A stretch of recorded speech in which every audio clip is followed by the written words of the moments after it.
Aloha, it's Kiana Cayabyab, and here are today's top Hawaii headlines from the editors at the Honolulu Star-Advertiser. Also, mahalo to Long Drugs Hawaii for sponsoring the show. Head on over to your neighborhood Long Drugs for all your shopping needs.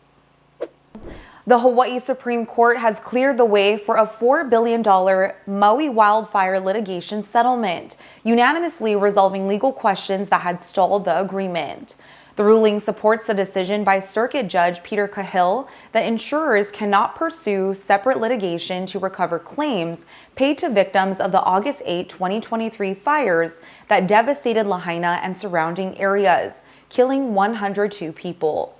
This landmark decision allows for the distribution of funds from Hawaiian Electric, the state's Kamehameha Schools, Spectrum Oceanic LLC, and Hawaiian Telecom to more than 17,000 fire victims. Hawaiian Electric is set to pay the largest share at $1.99 billion, with a total settlement aimed at resolving over 600 lawsuits for damages. Today, a federal judge is set to review the Trump administration's contentious policy of offering buyouts to federal employees, a move that could lead to significant job losses nationwide. Spearheaded by State Attorney General Ann Lopez, a coalition of 21 attorneys general is challenging the buyout plan, deeming it illegal and disruptive, particularly in critical sectors like disaster response and veteran care in Hawaii.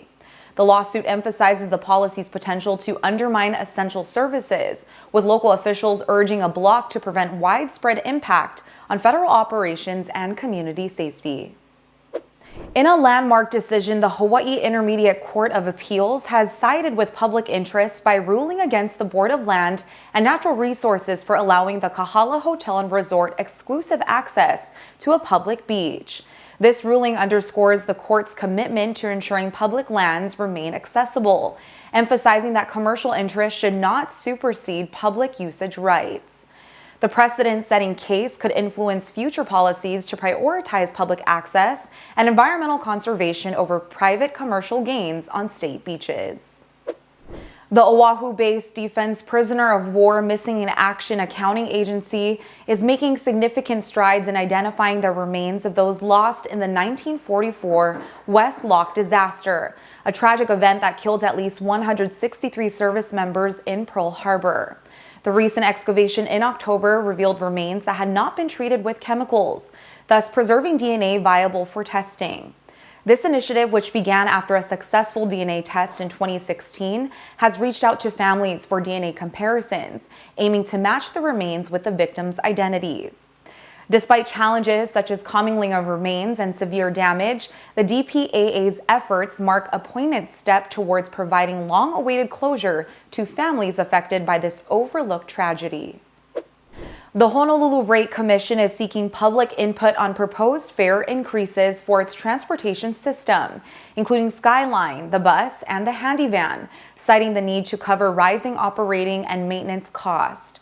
Proposals include raising adult and youth monthly passes, single ride fares, and implementing a 25-cent incentive for using the Holo card.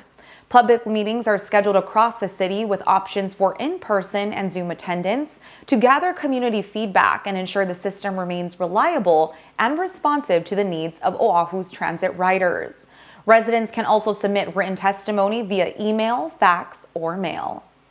For more on these stories and all the latest headlines, subscribe to the Honolulu Star-Advertiser. Visit Hawaii's top source for breaking news online at staradvertiser.com and download the Star-Advertiser mobile app. Mahalo, have a great day, and we'll see you back here tomorrow.